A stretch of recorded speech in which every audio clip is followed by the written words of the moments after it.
आपने मुझे बोलने का इजाज़त दिया, मैं आपकी आभारी हूँ। भारतीय राष्ट्रीय कांग्रेस की तरफ मैं नारी शक्ति बंधन अधिनियम 2023 के समर्थन में खड़ी हुई हूँ।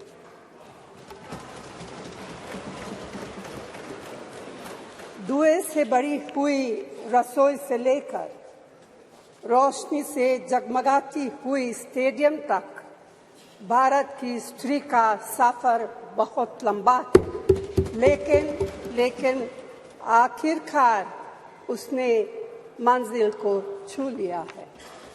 उसने जन्म दिया, उसने परिवार चलाया, उसने पुरुषों के बीच तेज दौड़ लगाई और असीम धीरज के साथ अक्सर खुद को हारते हुए लेकिन आखिरी बाजी में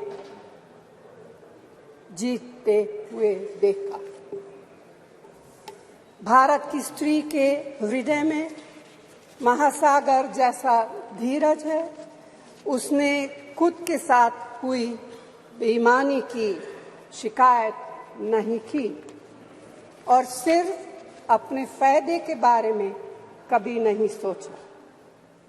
उसने नदियों की तरह सबकी भलाई के लिए काम किया है और मुश्किल वक्त में हिमालय की तरह अडिग रही। स्त्री के धैर्य का अंदाज लगाना नामुमकिन है। वह आराम को नहीं पहचानती और तक जाना भी नहीं जानती। हमारे महान देश की माँ है स्त्री, लेकिन स्त्री ने हमें सिर्फ जन्म ही नहीं दिया है, अपने आंसुओं खून पसीने सींचकर हमें अपने बारे में सोचने लायक, बुद्धिमान और शक्तिशाली भी बनाया है। अध्यक्ष महोदय, स्त्री का मेहनत, स्त्री का गरिमा और स्त्री के त्याग की पहचान करके ही हम लोग मनुष्यता की परीक्षा में पास हो सकते हैं। आज़ादी की लड़ाई और नए भारत के निर्माण के हर मोर्चे पर स्त्री पुरुष के साथ कंधे से कंधा मिलाकर लड़ी है। वह उम्मीदों, आकांक्षाओं, तकलीफों और घर गृहस्थी के बोझ के नीचे नहीं दबी। सरोजिनी नायडू, सुचेता कृपलानी, अरुणा असफ अली, विजयलक्ष्मी पंडित, राजकुमारी अमृत कौर और उनके साथ तमाम लाखों महिलाएं से लेकर आज की तारीख तक स्त्री ने कठिन समय में हर बार महात्मा गांधी, पंडित जवाहरलाल नेहरू, सरदार पटेल, बाबा साहब अम्बेडकर और मौलाना आज़ाद के सपनों को जमीन पर उतार कर दिखाया है। इंदिरा गांधी जी का व्यक्तित्व इस सिलसिले में एक बहुत ही रोशन और जिंदा मिसाल है। अध्यक्ष महोदय, खुद मेरी जिंदगी का यह बहुत मार्मिक क्षण है। पहली दफा स्थानीय निकायों में स्त्री की भागीदारी तय करने वाला संविधान संशोधन मेरे जीवन साथी राजीव गांधी जी ही लाए थे। उन्होंने लाए थे जो राज्यसभा में 7 वोटों से गिर गया था।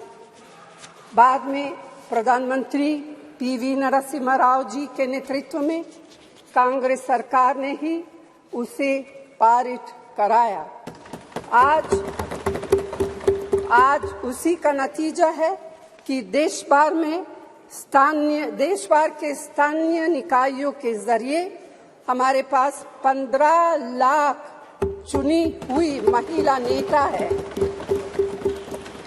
राजीव गांधी जी का सपना अभी तक आधा ही पूरा हुआ है। इस बिल के पारित होने के साथ ही वह पूरा होगा। अध्यक्ष महोदय, कांग्रेस पार्टी इस बिल का समर्थन करती है। हमें इस बिल के पास होने से खुशी है, मगर इसके साथ साथ एक चिंता भी है। मैं एक सवाल पूछना चाहती हूँ। पिछले 13 वर्षों से भारतीय स्त्रियां अपनी राजनीतिक जिम्मेदारी का इंतजार कर रही हैं और अब उन्हें कुछ वर्ष और इंतजार करने के लिए कहा जा रहा है। कितने वर्ष? 2 वर्ष, 4 वर्ष, 6 वर्ष, 8 वर्ष? क्या भारत की स्त्रियों के साथ बर्ताव उचित है? भारतीय राष्ट्रीय कांग्रेस की मांग है कि यह बिल फौरन अमल में लाया जाए, लेकिन इसके साथ ही कास्ट सेंसस कराकर शेड्यूल ट्राइब, ओबीसीज की महिलाओं के आरक्षण की व्यवस्था की गई। सरकार को इसे साकार करने के लिए भी जो कदम उठाने की जरूरत है वह उठाने ही चाहिए। अध्यक्ष महोदय, स्त्रियों के योगदान की स्वीकार करने और उसके प्रति आभार व्यक्त करना का यह सबसे उचित समय। इस बिल को लागू करने में और देरी करना भारत की स्त्रियों के साथ घोर नाइंसाफी है। भारतीय राष्ट्रीय कांग्रेस की तरफ से मैं आपके द्वारा सरकार से मांग करती हूं कि नारी शक्ति बंधन अधिनियम 2023 को उसके रास्ते की सारी रुकावटों को दूर करते हुए जल्दी से जल्दी लागू किया जाए। ऐसा करना न सिर्फ जरूरी है बल्कि संभव भी है। धन्यवाद।